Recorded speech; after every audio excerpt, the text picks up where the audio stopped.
Fala galera! Hoje a gente traz uma dublagem super irada de um vídeo que é simplesmente fantástico, retirado diretamente do canal Brent Education, um conteúdo de altíssima qualidade que vai te surpreender. Se liga nessa produção impecável, que une informação e diversão de um jeito que só esse vídeo tem. Preparados? Então bora conferir! Se inscreve no canal e deixa aquele super like. Ao longo deste vídeo, vamos fazer uma dissecação de computador desktop usando animação 3D, mais ou menos como um laboratório de dissecação na aula de biologia, mas em vez disso, vamos viajar pelo interior deste computador e desmontar cada peça de hardware. Em seguida, usaremos um microscópio e aumentaremos o zoom para fornecer uma visão nanoscópica dos transistores e outras estruturas internas. Para fazer este vídeo, desmontamos todo o hardware dentro de um computador desktop típico, dessoldamos e removemos os componentes de cada uma das placas de circuito impresso e tirou milhares de fotos. Então, usando essas fotos, nós meticulosamente modelou em 3D cada componente, desde o gabinete do computador até o menor resistor. Como resultado, aqui está todo o hardware que exploraremos ao longo deste vídeo. Parece uma cena de crime onde alguém destruiu violentamente um computador e organizou todos os componentes. Mas, de qualquer maneira, vamos mergulhar de cabeça. Começaremos esta jornada com a unidade central de processamento, ou CPU, que é o cérebro do computador. No topo temos a capa, chamado de dissipador de calor integrado, e dentro há um pacote de metal menor que contém o circuito integrado, que é tecnicamente chamado de dado.b. Esta matriz é montada em uma placa de circuito impresso que distribui os 1.200 pontos de conexão com as plataformas de pouso. Essa interface com a matriz de grade de aterrissagem na placa-mãe. O circuito integrado interno tem algumas seções diferentes, mas talvez os mais reconhecíveis sejam os 10 núcleos onde programas e instruções são executados. Cada núcleo é bastante complicado. Então, aqui está um diagrama que apresenta as diferentes seções funcionais. Existem dezenas de elementos bastante complicados neste diagrama, e você pode esperar uma série de vídeos que estamos planejando atualmente que explorarão a arquitetura de computadores e como cada uma dessas seções funciona. Vamos ampliar uma visão nanoscópica do circuito integrado. Então podemos ver transistores individuais. Esses transistores são incrivelmente pequenos, apenas alguns nanômetros de largura. E neste dado há aproximadamente 8 para 10 bilhões. No topo dos transistores estão várias camadas de fios de metal, com vias subindo verticalmente entre as camadas. Juntos, esses transistores e fios criam um labirinto ou rodovia multicamadas, resultando em um computador que pode executar bilhões de operações a cada segundo. Vamos agora diminuir o zoom e olhar para outras seções da CPU. Ao lado de cada núcleo está o cache de memória L3 compartilhado e a interconexão em anel. Na extrema direita é um processador gráfico integrado que funciona como uma GPU menos potente. No canto superior esquerdo é o controlador de memória que envia dados de e para a DRAM. E finalmente, na extrema esquerda está o agente do sistema e a plataforma I/O, que se comunica com o chipset da placa-mãe e gerencia o fluxo de dados entre muitos dos outros componentes do seu PC. Então, com isso em mente, vamos seguir em frente e olhar para a placa-mãe. Esta placa-mãe é uma placa de circuito impresso maciça com milhares de fios funcionando dentro e uma variedade de microchips, componentes, socket, portas, slots, cabeçalhos e conectores soldados a ele. Talvez o componente mais importante e caro, além do PCB nu, é o chipset, que é esse circuito integrado encontrado embaixo de um dissipador de calor, aqui embaixo, e está conectado diretamente à seção do agente do sistema na CPU. Aqui está um diagrama que ilustra como a CPU e o chipset estão conectados a todo o resto. Como visto aqui, a CPU se conecta diretamente à DRAM, um ou dois displays, a GPU e talvez alguns SSDs conectados aos slots M2. O chipset gerencia quase todo o resto, dados fluindo através da Ethernet ou Wi-Fi, dados que entram e saem de unidades de estado sólido e discos rígidos ligados às portas SATA. Alguns dos slots PCI, seu teclado e mouse, dispositivos USB e o áudio enviado para os alto-falantes ou do microfone. Apenas uma nota rápida: o hardware do computador evoluiu imensamente nos últimos 65 anos e continua a evoluir. Portanto, os detalhes que mostramos devem ser pensados como um exemplo de PC atual, e não como todos os computadores funcionam. Vamos seguir em frente e pular os muitos soquetes e conectores diferentes em toda a placa-mãe. E foco no módulo regulador de tensão, ou VRM, encontrado perto da CPU.B. Esses componentes são usados para diminuir a tensão proveniente da fonte de alimentação, até os 1,3 volts usados pela CPU, como resultado de toda a energia que flui através desses componentes e seus 80-90%. Eficiência. Dissipadores de calor precisam ser colocados em cima. Já que estamos no tópico do poder, esta CPU consome energia equivalente a aproximadamente 16 lâmpadas LED, gerando assim uma quantidade considerável de calor, que é retirado pelo cooler da CPU. Este refrigerador em particular usa uma bomba para circular o líquido através desses tubos e para os canais do radiador, que transfere calor para as aletas do radiador. Os ventiladores então ajudam a transferir o calor para o ar, e o líquido resfriado retorna à bomba através do circuito de retorno. A bomba é um motor CC sem escovas, construído a partir de uma placa de circuito impresso, um chip de controle e um estator no lado seco, uma barreira no meio, e então o rotor e o impulsor do ímã permanente. No lado líquido, não há conexão mecânica entre o rotor e o estator, evitando assim qualquer vazamento do líquido de resfriamento.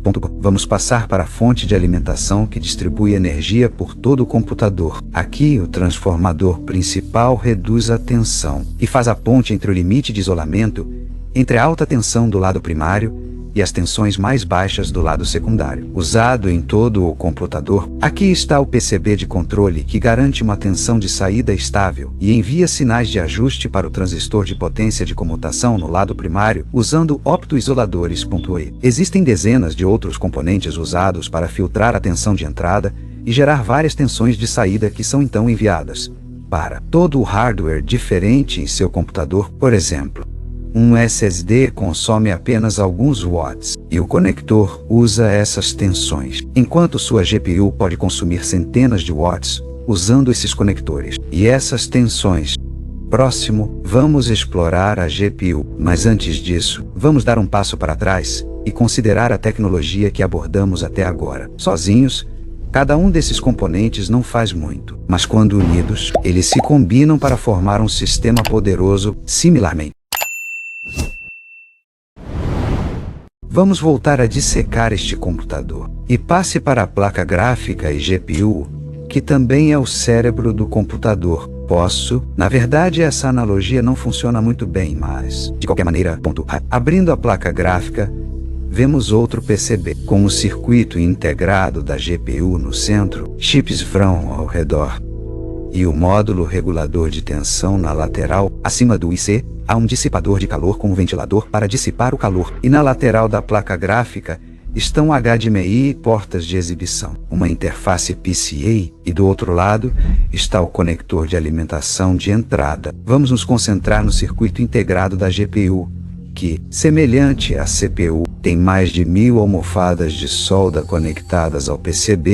Abrindo a embalagem, encontramos a matriz da GPU, que é visivelmente diferente da CPU. Aqui estão aproximadamente 11,8 bilhões de transistores, organizado em 6 clusters de processamento gráfico, totalizando 28 multiprocessadores de streaming. Cada multiprocessador de streaming é composto por 128 núcleos, resultando em um total de 3.584 núcleos. Cada núcleo tem seções para aritmética inteira e de ponto flutuante, e seções para enfileiramento nas extremidades superiores e coleta dos resultados. E é muito mais simples do que um núcleo de CPU. Adicionalmente, na matriz é um cache de memória 2, compartilhado entre todos os clusters de processamento gráfico, um conjunto de controladores de memória que se conectam à VRAM localizada ao redor do processador, e uma interface PCA para conexão com a CPU. Quando aumentamos o zoom para ver uma visão nanoscópica do circuito integrado, encontramos algo muito semelhante ao que vimos na CPU, com os transistores na parte inferior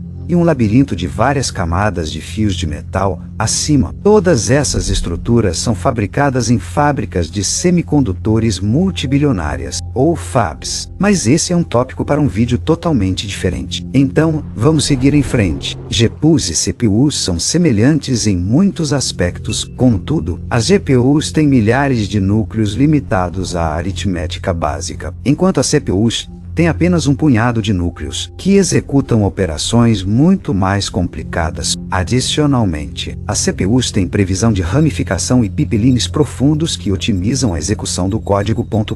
Aqui está um exemplo rápido do que as GPUs podem fazer. Pegue esta imagem composta por 16 milhões de pixels, cada um com valores RGB, para cada pixel. Uma maneira simples de iluminar a imagem é adicionar 20 a cada um desses números. A CPU tem 10 núcleos e, portanto, executa a aritmética 10 números de cada vez, enquanto as GPUs distribuem os dados para milhares de núcleos, realizando assim magnitudes mais processamento paralelo. Vamos fechar esta placa gráfica e falar brevemente sobre o modelo 3D. Observe que esta é uma placa gráfica de modelo um pouco mais antiga, porque compramos mais de nosso hardware como peças não funcionais. E então, como mostrado anteriormente, nós os derrubamos de forma bastante destrutiva, para modelar tudo com precisão. Adicionalmente, às vezes os componentes mostrados não são compatíveis, como esta placa-mãe que diz DDR4, enquanto a DRAM é DDR5. Dito isto, modelar e animar tudo para fazer parecer que você está realmente dentro de um computador nos levou cerca de 500 horas, e agradeceríamos muito se você pudesse levar alguns segundos para apertar esse botão de curtir. Inscreva-se se ainda não o fez. Digite um comentário rápido abaixo e compartilhe este vídeo com alguém que vai gostar. Também temos um Patreon e agradeceríamos qualquer apoio. Estamos planejando mais vídeos sobre arquitetura de computadores e outros tópicos relacionados. E não pode fazer isso sem a sua ajuda. Então, obrigado por fazer essas 4 coisas rápidas. Isso ajuda muito. Vamos seguir em frente e olhar para a DRAM, unidades de estado sólido e discos rígidos. Não vamos gastar muito tempo porque temos uma série inteira de vídeos sobre unidades de estado sólido, e em seguida, vídeos separados cobrindo DRAM e discos rígidos. Mas rapidamente, a CPU se comunica diretamente com a DRAM por meio de canais de memória executados dentro da placa-mãe. Dentro de cada um desses 8 chips DRAM, é um circuito integrado composto por 32 bancos de memória, cada 8.192 colunas de largura por 65.536 linhas de altura. A DRAM armazena temporariamente dados usando capacitores e transistores chamados células de memória 1-NC em matrizes 2D, que se parecem com isso. Os dados podem ser acessados em nanosegundos. No entanto, entre esses 8 chips, apenas 16 GB de dados podem ser armazenados temporariamente. Dê uma olhada em nosso vídeo de 35 minutos sobre DRAM. Agora, vamos passar para SSDs que armazenam dados permanentemente em matrizes 3D, chamado NAND 3D. Essa matriz tem de 100 a 200 camadas de altura, 32 a 64 mil colunas de largura e 32 a 64 mil linhas. Fundo.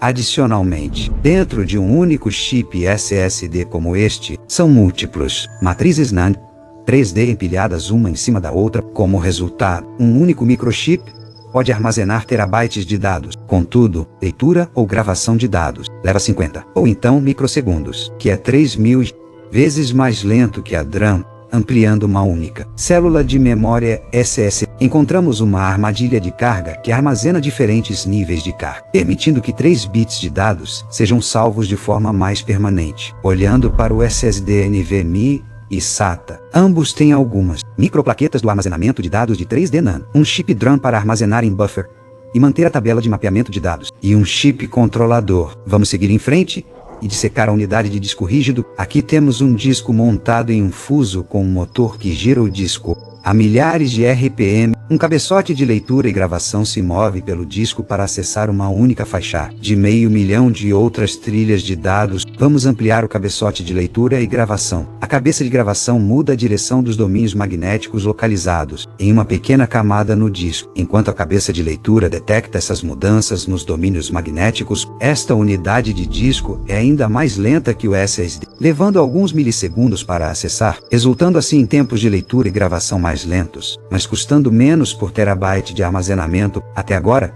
cobrimos todo o hardware dentro do seu computador. Então, E aí, curtiu o vídeo?